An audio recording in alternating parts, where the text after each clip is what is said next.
মদিনায় সেদিন এক অন্যরকম নীরবতা, যেন প্রাকৃতিক ও শোকের ভারাক্রান্ত।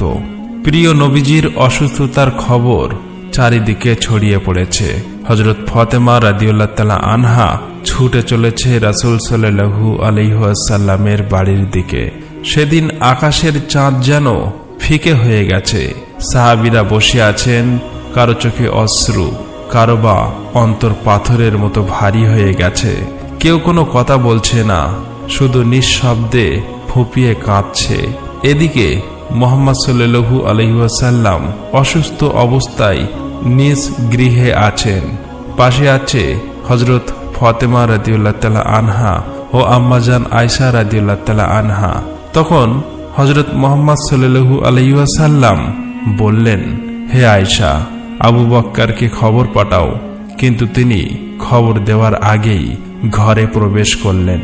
তখন মুহাম্মদুর রাসূলুল্লাহ সাল্লাল্লাহু আলাইহি ওয়াসাল্লাম বললেন, হে আবু বকর, আমি তোমার কাছে আমানত রেখে গেলাম, তুমি আমার সাহাবাদের লক্ষ্য রেখো। এসব কথা আলোচনা হচ্ছে। ঠিক তখনই হঠাৎ করে গৃহের পরিবেশ বদলে গেল। একটি অদ্ভুত নূর যেন গৃহের পাশে ছড়িয়ে পড়ল। আয়েশা রাদিয়াল্লাহু তাআলা আনহা বিস্মিত হয়ে চারিপাশে তাকালেন। গৃহের বাইরে এক সুন্দর সুদর্শন ব্যক্তি দাঁড়িয়ে আছে। হযরত মুহাম্মদ সাল্লাল্লাহু আলাইহি ওয়াসাল্লাম বললেন, দরজার বাইরে কে দাঁড়িয়ে আছে? হে ফাতেমা, দরজা খুলে দাও। হযরত ফাতেমা রাদিয়াল্লাহু তাআলা আনহা বললেন, ইয়া রাসূলুল্লাহ, আমি তাকে চিনতে পারছি না, তিনি এক সুদর্শন সুন্দর ব্যক্তি। তখন মুহাম্মদুর রাসূলুল্লাহ সাল্লাল্লাহু আলাইহি ওয়াসাল্লাম বললেন, তুমি তাকে চিনবে কিভাবে? তিনি এমন একজন সুন্দর সুদর্শন ব্যক্তি, যেখানে যাই কখনো খালি হাতে ফেরেন না। তিনি আর কেউ না, তিনি হলেন হযরত আজরাইল ফেরেশতা। এই কথা শুনেই হযরত ফাতেমা রাদিয়াল্লাহু তাআলা আনহা চোখ দিয়ে অশ্রু গড়িয়ে পড়তে লাগলো। তখন হযরত আজরাইল ফেরেশতা সালাম দিয়ে ঘরের ভিতরে প্রবেশ করলেন এবং বললেন, আসসালামু আলাইকুম ইয়া রাসূলুল্লাহ, ইয়া রাহমাতুল আলামিন। আল্লাহ রাব্বুল আলামিন আপনাকে সালাম জানিয়েছেন। আল্লাহ রাব্বুল আলামিন আমাকে আপনার কাছে পাঠিয়েছেন। ইয়া রাসূলুল্লাহ, আপনি অনুমতি দিলে তবেই জান কবজ করব, আর নয়তো ফিরে যাব।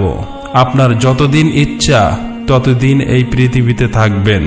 তখন মুহাম্মদ সাল্লাল্লাহু আলাইহি ওয়াসাল্লাম বললেন, হে আজরাইল আলাইহিস সালাম, আমার তো আল্লাহর সাথে এখন একটি কথা বাকি আছে। ইয়া রাসূলুল্লাহ, কি কথা বাকি আছে? তখন রাসূল সাল্লাল্লাহু আলাইহি ওয়াসাল্লাম বললেন, আমার ভাই জিবরাইল আলাইহিস সালাম কোথায়? আমি তার সাথে সাক্ষাৎ করতে চাই। তখন জিবরাইল আলাইহিস সালাম প্রথম আসমানে ছিলেন। এই কথা শোনা মাত্রই হযরত জিবরাইল আলাইহিস সালাম প্রথম আসমান থেকে অতি দ্রুত রাসূল সাল্লাল্লাহু আলাইহি ওয়াসাল্লামের গৃহে প্রবেশ করলেন। ঘরের ভিতরে এক অপার্থিব নূরের আভা ছড়িয়ে পড়ল। সেই নূরের মাঝখানে দাঁড়িয়ে আছেন হযরত জিবরাইল আলাইহিস সালাম। তখন তিনি বললেন, ইয়া রাসূলুল্লাহ, ওগো আল্লাহর পয়গম্বর, আপনি কান্না করেন কেন?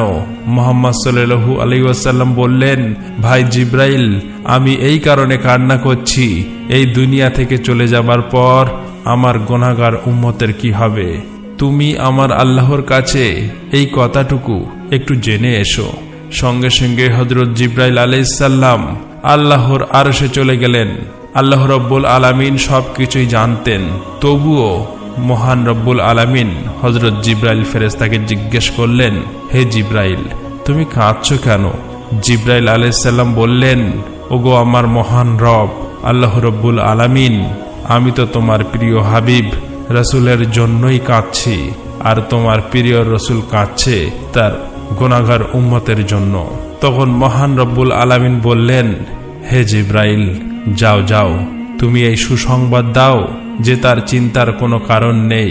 আমার প্রিয় হাবিব তার উম্মতের জন্য যেমন মায়া করে, দয়া করে, আল্লাহ তার বান্দাদের তেমনি দয়া করে। তবে কাল হাসরের ময়দানে প্রিয় হাবিব যতক্ষণ পর্যন্ত খুশি না হবে ততক্ষণ পর্যন্ত তার উম্মতের গুনাহ মাফ হয়ে যাবে এবং বিনা হিসাবে জান্নাতে যাবে। এই সুসংবাদ পাওয়ার সঙ্গে সঙ্গেই হযরত জিবরাইল আলাইহিস সালাম অতি দ্রুত রাসূল সাল্লাল্লাহু আলাইহি ওয়াসাল্লামের গৃহে প্রবেশ করলেন। তখন রাসূল সাল্লাল্লাহু আলাইহি ওয়াসাল্লাম বললেন, ভাই জিবরাইল, আল্লাহ রাব্বুল আলামিন কি বলেছেন? তুমি কাঁদছো কেন? হযরত জিবরাইল আলাইহিস সালাম বললেন, ইয়া রাসূলুল্লাহ, ওগো আল্লাহর পয়গম্বর, আল্লাহ তোমার জন্য অপেক্ষা করছে। আল্লাহ তো সুসংবাদ দিয়েছেন। আর আমি কাঁদছি এই কারণে যে আজকের পর থেকে আমি আর কখনোই ওহী নিয়ে আসতে পারবো না। এই পৃথিবীতে অনেক নবী রাসূলের কাছে ওহী নিয়ে এসেছি, কিন্তু আপনার কাছে তো সবচেয়ে বেশিবার এসেছি। আমার আজ বড় কষ্ট হচ্ছে। তখন রাসূল সাল্লাল্লাহু আলাইহি ওয়াসাল্লাম ফেরেশতাকে সান্ত্বনা দিলেন। অতঃপর মুহাম্মদ সাল্লাল্লাহু আলাইহি ওয়াসাল্লাম হযরত আজরাইল আলাইহিস সালামকে অনুমতি দিলেন। তখন আজরাইল ফেরেশতা প্রথমে তার হাত রাসূল সাল্লাল্লাহু আলাইহি ওয়াসাল্লামের সিনা মোবারকে রাখলেন।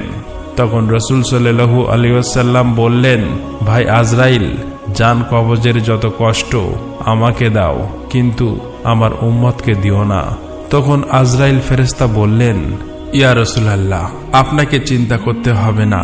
আপনার উম্মতের মধ্যে যে খাঁটি ঈমানদার উম্মত হবে তার এমন ভাবে জান কবজ করা হবে যেন একটি শিশু মায়ের কোলে দুধ পান করতে করতে ঘুমিয়ে যায়, ঠিক তেমন মনে হবে।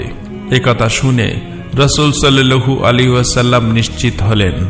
এরপর আস্তে আস্তে খুবই ইজ্জতের সাথে এই কাজ শেষ করে রাসূল সাল্লাল্লাহু আলাইহি ওয়াসাল্লামের রূহ মোবারক আল্লাহর আরশে নিয়ে চলে গেল। হযরত ফাতেমা রাদিয়াল্লাহু তাআলা আনহা, আম্মাজান আয়েশা রাদিয়াল্লাহু তাআলা আনহা যেন নীরব নিস্তব্ধ বাকরুদ্ধ হয়ে গেল। অতঃপর পৃথিবী স্তব্ধ হয়ে গেল। মদিনার বাতাস স্থির হয়ে গেল। পৃথিবী যেন কিছু মুহূর্তের জন্য থমকে গেল। সমগ্র প্রাণীকুল কাঁদতে লাগলো। এই সংবাদ খুবই দ্রুত সমগ্র মদিনায় ছড়িয়ে পড়ল। এই সংবাদে প্রত্যেক মুসলমানের কলিজা যেন ভেঙে চূর্ণ বিচূর্ণ হয়ে গেল। তাদের হৃদয় যেন ছিঁড়ে ছিন্ন ভিন্ন হয়ে গেল। সমস্ত মুসলমানের পায়ের নিচে মাটি যেন সরে গেল। দয়ার নবী হযরত মুহাম্মদ সাল্লাল্লাহু আলাইহি ওয়াসাল্লামের ভক্তবিন্দু, আজীবনের সঙ্গী এবং সহচরগণ যারা তাকে নিজের প্রাণের চেয়েও বেশি ভালোবাসতেন, তারা দয়ার নবী হযরত মুহাম্মদ সাল্লাল্লাহু আলাইহি ওয়াসাল্লামের এই সংবাদে অনেকেই বাকরুদ্ধ হয়ে গেল। আবার কেউ বা কচি শিশুর মতো হাউ মাউ করে কাঁদতে শুরু করলেন। একজন সাহাবী আব্দুল ইবনে আব্বাস রাদিয়াল্লাহু তাআলা আনহু এই সংবাদ শুনে শোকের দুঃখে কষ্ট সহ্য করতে না পেরে প্রাণ ত্যাগ করলেন। এদিকে হযরত বেলাল রাদিয়াল্লাহু তাআলা আনহু মসজিদে এক কোণে অঝরে কাঁদতে কাঁদতে বলতে লাগলো, আমি কিভাবে আজান দেব? আমার জিহ্বা কিভাবে উচ্চারণ করবে সেই নাম যিনি আজ আমাদের মাঝে নেই? কেউ তাকে সান্ত্বনা দিতে পারছিল না। অতঃপর অসহায়ভাবে পাগলের মতো এদিক ওদিক ঘুরতে লাগলো। যার সঙ্গে দেখা হচ্ছে তাকে জিজ্ঞাসা করতে লাগলো, তোমরা কি আমার দয়ার নবীকে দেখেছো? কিন্তু কেউ তাকে কিছুই বলল না, কেননা সবারই তো এই একই অবস্থা। কে তাকে সান্ত্বনা দেবে? এদিকে এই খবর হযরত উমর রাদিয়াল্লাহু তাআলা আনহুর কানে পৌঁছালো। হযরত উমর রাদিয়াল্লাহু তাআলা আনহুর মতো জ্ঞানী বিচক্ষণ সাহাবী অঝরে কাঁদতে কাঁদতে তলোয়ার উঠিয়ে বললেন, আমার দয়ার নবী কখনোই ইন্তেকাল করতে পারে না। যে বলবে আমাদের প্রিয় নবী রাসূল সাল্লাল্লাহু আলাইহি ওয়াসাল্লাম মারা গেছে, তাকে তলোয়ার দিয়ে দ্বিখণ্ডিত করে দেব।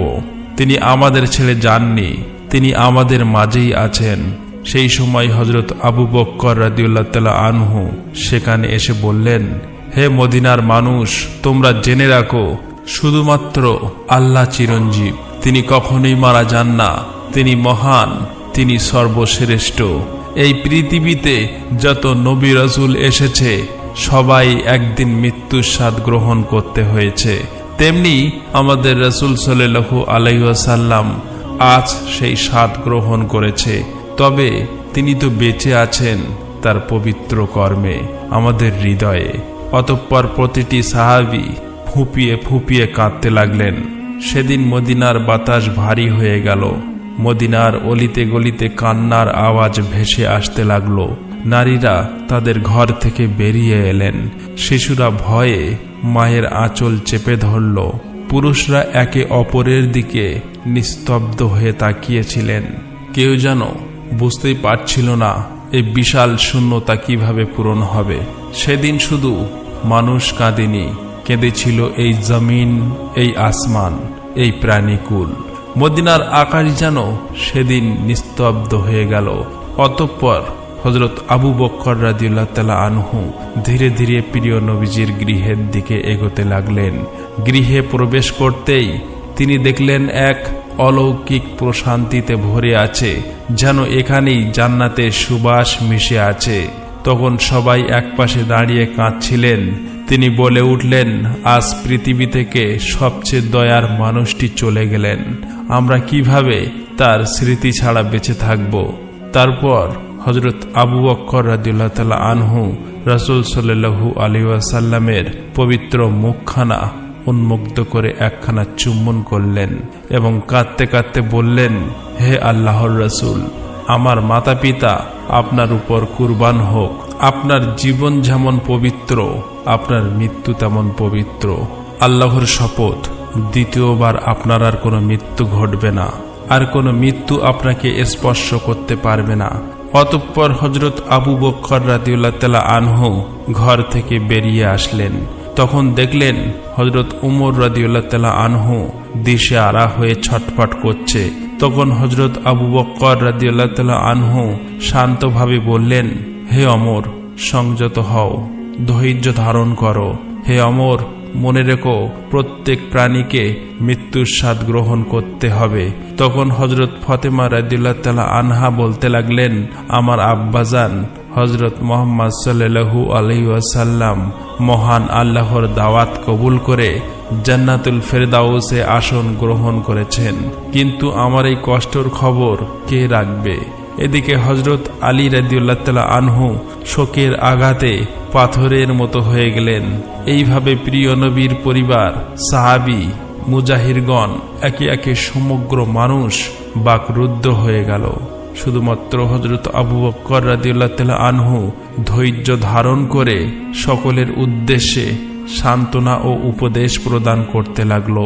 হযরত মুহাম্মদ সাল্লাল্লাহু আলাইহি ওয়াসাল্লামের পবিত্র দেহ মোবারক জমিনের উপর থাকতেই একজন খলিফা নির্বাচন করার সিদ্ধান্ত গ্রহণ করলেন। কে হবে মুসলিম জাহানের খলিফা, এই বিষয়ে রাসূল সাল্লাল্লাহু আলাইহি ওয়াসাল্লাম কোনো আদেশ নির্দেশ দিয়ে যাননি, যাতে মুসলিম মিল্লাতের মাঝে কোনো শঙ্কা বা কলহ না দেখা দেয়। তার জন্যই কয়েকজন বিবেক বুদ্ধিমান সাহাবী একত্রিত হয়ে মুসলিম জাহানের খলিফা নির্বাচন করার সিদ্ধান্ত গ্রহণ করলেন। বিষয়টি আলোচনা শুরু হতেই বিতর্ক দেখা দিল। আনসার ও মুজাহিরগণের ভিতরে নিজ নিজ খেয়াল মতো খিলাফতের দাবি করতে লাগলো। এটি আরো বিতর্ক শুরু হতে পারে, এই জন্যই ওমর রাদিয়াল্লাহু তাআলা আনহু এগিয়ে এসে বললেন, এরপরে মুসলিম জাহানের খলিফা হযরত আবু বকর রাদিয়াল্লাহু তাআলা আনহুই হবেন। তিনি আমাদের নেতা। আজ থেকে আমি হযরত আবু বকর রাদিয়াল্লাহু তাআলা আনহুর কাছে বায়াত গ্রহণ করলাম। হাতে হাত দিয়ে বায়াত গ্রহণ করলেন। তারপর হযরত ওমর রাদিয়াল্লাহু তাআলা আনহুর দেখা দেখি সমস্ত লোক এই সিদ্ধান্ত মেনে নিলেন। অতঃপর হযরত মুহাম্মদ সাল্লাল্লাহু আলাইহি ওয়াসাল্লামের দাফন কাফনের প্রস্তুতি শুরু হলো। প্রথমেই রাসূল সাল্লাল্লাহু আলাইহি ওয়াসাল্লামের দেহ মোবারক গোসল করার ব্যবস্থা গৃহের ভিতরে হলো। গোসল দেওয়ার জন্য সাহাবীরা এগিয়ে এলো। তারা সকলেই বলতে লাগলো, আল্লাহর কসম, আমরা অনুভব করলাম নবীজি সাল্লাল্লাহু আলাইহি ওয়াসাল্লামের দেহ থেকে সুগন্ধ ছড়িয়ে পড়ছিল। আমরা জান্নাতের সুঘ্রাণ পাচ্ছি। সবার চোখের পানি থামছে না। এই সময় একজন সাহাবী বলল, রাসূল সাল্লাল্লাহু আলাইহি ওয়াসাল্লামের গোসল মোবারকে আমরাও শরীক হতে চাই। হযরত উসামা ইবনে জায়েদ রাদিয়াল্লাহু তাআলা আনহু গোসলের জন্য পানি আনলেন। এই সময় তিনি বলছিলেন, হে আল্লাহর প্রিয় রাসূল, আমার মাতা পিতা আপনার উপর কুরবান হোক। আপনার পরলোক গমনে আমরা এমন জিনিস হারালাম যা আর কোনোদিনই ফিরে পাব না। আজ থেকে সব ওহির দরজা বন্ধ হয়ে গেল। ইয়া রাসূলুল্লাহ, আজকের দিনটি বিশ্ববাসীর জন্য এক বিশাল শোক বার্তা। হযরত আলী রাদিয়াল্লাহু তাআলা আনহু এবং হযরত আব্বাস রাদিয়াল্লাহু তাআলা আনহু প্রিয় রাসূল সাল্লাল্লাহু আলাইহি ওয়াসাল্লামের পবিত্র দেহ মোবারক গোসল করাতে লাগলেন। সেই সময় হযরত আলী রাদিয়াল্লাহু তাআলা আনহু অঝরে কান্না করছে, চোখ দিয়ে অশ্রু ঝরে পড়ছে, আর মনের অজান্তেই বলতে লাগলো, ইয়া রাসূলুল্লাহ, আমি কিভাবে গোসল করাবো? আপনি তো ছিলেন এই পৃথিবীর শ্রেষ্ঠ মানুষ এবং সবচেয়ে পবিত্র। ইয়া রাসূলুল্লাহ, আপনার দেহ মোবারকের মতো এত সুঘ্রাণ আমি কখনোই পাইনি। সমস্ত সাহাবীরা এভাবেই মুহাম্মদ সাল্লাল্লাহু আলাইহি ওয়াসাল্লামের দেহ মোবারক গোসল কার্য সম্পাদন করলেন। গোসল শেষে 3খানা কাপড় দ্বারা কাফনের ব্যবস্থা করা হলো। কিন্তু রাসূল সাল্লাল্লাহু আলাইহি ওয়াসাল্লামের দেহ মোবারক কোনখানে দাফন করাবে এই নিয়েই সাহাবীদের মধ্যে নানা রকম মতভেদ দেখা দিল। কেউ বলল উহুদের ময়দানে দাফন করা হোক শহীদদের পাশে, আবার কেউ বলল জান্নাতুল বাকিতে দাফন করা হোক। এভাবেই মতভেদ সৃষ্টি হলো। তখন হযরত আবু বকর রাদিয়াল্লাহু তাআলা আনহু বললেন, আমি নবীজি সাল্লাল্লাহু আলাইহি ওয়াসাল্লামের একটি কথা শুনেছি যে নবী যেখানে ইন্তেকাল করেন তাকে সেই স্থানেই দাফন করা হয়। তাছাড়া নবী করিম সাল্লাল্লাহু আলাইহি ওয়াসাল্লাম বলে গেছেন, আমাকে সেই স্থানে দাফন করবে যেখানে কেউ মসজিদ বানাতে না পারে। এই কথাগুলোর উপর ভিত্তি করে হযরত আয়েশা রাদিয়াল্লাহু তাআলা আনহার গৃহে যেখানে নবী করিম সাল্লাল্লাহু আলাইহি ওয়াসাল্লাম ইন্তেকাল করেন সেখানেই দাফনের ব্যবস্থা করা হলো। অতঃপর একটি গুরুত্বপূর্ণ প্রশ্ন সামনে এলো, নবীজি সাল্লাল্লাহু আলাইহি ওয়াসাল্লামের জানাজা কে পড়াবেন? এমন মহান ব্যক্তিত্ব যার পিছনে সাহাবারা নামাজ পড়তেন, তার জানাজার ইমামতি কে করবেন? অবশেষে সিদ্ধান্ত হলো যে কোনো একজন ইমাম নির্ধারিত করা হবে না। সাহাবারা একদল করে নবীজি সাল্লাল্লাহু আলাইহি ওয়াসাল্লামের জানাজা পড়াবেন। প্রথমে নবীজি সাল্লাল্লাহু আলাইহি ওয়াসাল্লামের পরিবার জানাজা পড়ালেন, তারপর মুহাজিরগণ এলেন, তারপর আনসারগণ এলেন, তারপর শহরের সাধারণ মানুষ এলেন। এভাবেই একে একে জানাজা সম্পূর্ণ করল। জানাজা সম্পূর্ণ করার 32 ঘন্টা পর সাইয়্যিদুল মুরসালিন খাতেবুন নবীন রহমাতুল্লিল আলামিন মুহাম্মদ সাল্লাল্লাহু আলাইহি ওয়াসাল্লামের পবিত্র দেহ মোবারক চিরদিনের জন্য মানুষের চোখ থেকে আড়াল করা হলো। অতঃপর রাসূল সাল্লাল্লাহু আলাইহি ওয়াসাল্লাম যে স্থানে বসতেন, হযরত ফাতেমা রাদিয়াল্লাহু তাআলা আনহা সেই স্থানে গেলেন। সেখানে আলতোভাবে স্পর্শ করলেন, অঝরেই কাঁদতে কাঁদতে বললেন, আব্বাজান, ইয়া রাসূলুল্লাহ, আপনি তো চলে গেলেন, আমাদের এতিম করে চলে গেলেন। আজ মদিনা এত নীরব কেন? কেন বাতাসে আপনার স্নেহ ভরা কণ্ঠ শোনা যায় না? তিনি আর্তনাদ করে উঠলেন, ইয়া রাসূলুল্লাহ, আপনি তো বলেছিলেন আমরা জান্নাতে একসঙ্গে থাকব, কিন্তু আমি কিভাবে সেই সময় পর্যন্ত অপেক্ষা করব? এই পৃথিবী আমার জন্য একেবারে শূন্য হয়ে গেছে। তারপর হযরত ফাতেমা রাদিয়াল্লাহু তাআলা আনহা রাসূল সাল্লাল্লাহু আলাইহি ওয়াসাল্লামের কবর মোবারকের কাছে গিয়ে কাঁদতে কাঁদতে বললেন, ইয়া রাসূলুল্লাহ, আপনি তো সেই মানুষ যার উপরে আল্লাহর রহমত ছিল। জিবরাইল আলাইহিস সালাম আপনার কাছে ওহী নিয়ে আসতেন, আজ সেই ওহীর দরজা বন্ধ হয়ে গেল। আজ এই মদিনা এত নিঃসঙ্গ কেন? এদিকে হযরত বিলাল রাদিয়াল্লাহু তাআলা আনহু নিস্তব্ধ বাকরুদ্ধ হয়ে মসজিদে নববীতে অবস্থান করলেন। সেই সময় কয়েকজন সাহাবী তার কাছে আসলেন এবং বললেন, বিলাল, দয়া করে আমাদের জন্য একবার আজান দাও, যেন আমরা নবীজির দিনগুলোর কথা মনে করতে পারি। তখন হযরত বিলাল রাদিয়াল্লাহু তাআলা আনহু আজানের জন্য প্রস্তুত হলেন।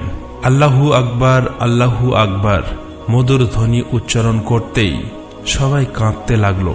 অতঃপর যখন আশহাদু আল্লা ইলাহা ইল্লাল্লাহ বলা শুরু করলো, তখন কান্নার আওয়াজ আরো বেড়ে গেল।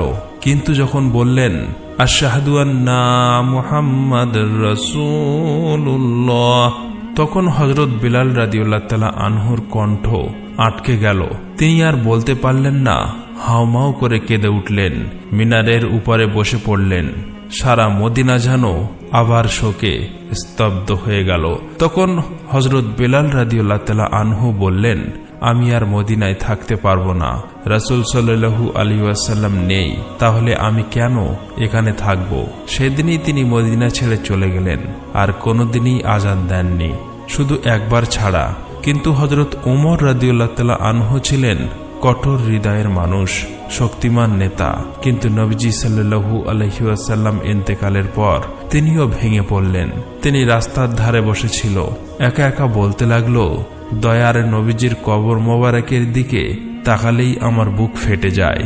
আমার মনে হয় তিনি উঠে আসবেন, আমাদের বলবেন, ওমর কাঁদো না, আমি তোমাদের মাঝে আছি। কিন্তু তিনি তো আর ফিরে আসবেন না। তার বুকের ভিতর থেকে কান্নার শব্দ বেরিয়ে আসছিল। সেই ওমর যিনি কখনো কারো সামনে কাঁদতেন না, আজ রাস্তার পাশে বসে একা একা কাঁদছেন। অতঃপর হযরত আবু বকর রাদিয়াল্লাহু তাআলা আনহু একদিন দয়ার নবীজির কবরের পাশে বসে বললেন, ইয়া রাসূলুল্লাহ, আমি সব সময় আপনার ছায়ায় ছিলাম, আমি আপনার সাথে হাসতাম, আপনার সাথে কাঁদতাম, কিন্তু আজ আমি একা, আমি নিঃসঙ্গ, আমি আপনাকে ছাড়া কিভাবে জীবন কাটাবো? আবু বকর রাদিয়াল্লাহু তাআলা আনহু নবীজি সাল্লাল্লাহু আলাইহি ওয়াসাল্লামের বিদায়ের পর মাত্র 2 বছর বেঁচে ছিলেন। সেই 2 বছর যেন এক একটি যুগের মতো কষ্টে কেটেছে। অতঃপর কয়েকদিন পর হযরত আবু বকর রাদিয়াল্লাহু তাআলা আনহু নিজ গৃহে শায়িত ছিলেন। এক রাতে স্বপ্ন দেখলেন, রাসূল সাল্লাল্লাহু আলাইহি ওয়াসাল্লাম তাকে বলছেন, আবু বকর, আমি তোমার জন্য অপেক্ষা করছি। স্বপ্ন দেখে হযরত আবু বকর রাদিয়াল্লাহু তাআলা আনহু দ্রুত ঘুম থেকে উঠে পড়লেন, মনে মনে হাসলেন এবং বললেন, আমার সময় এসে গেছে। এভাবেই কিছুদিন যাওয়ার পর তিনি ধীরে ধীরে অসুস্থ হয়ে পড়লেন।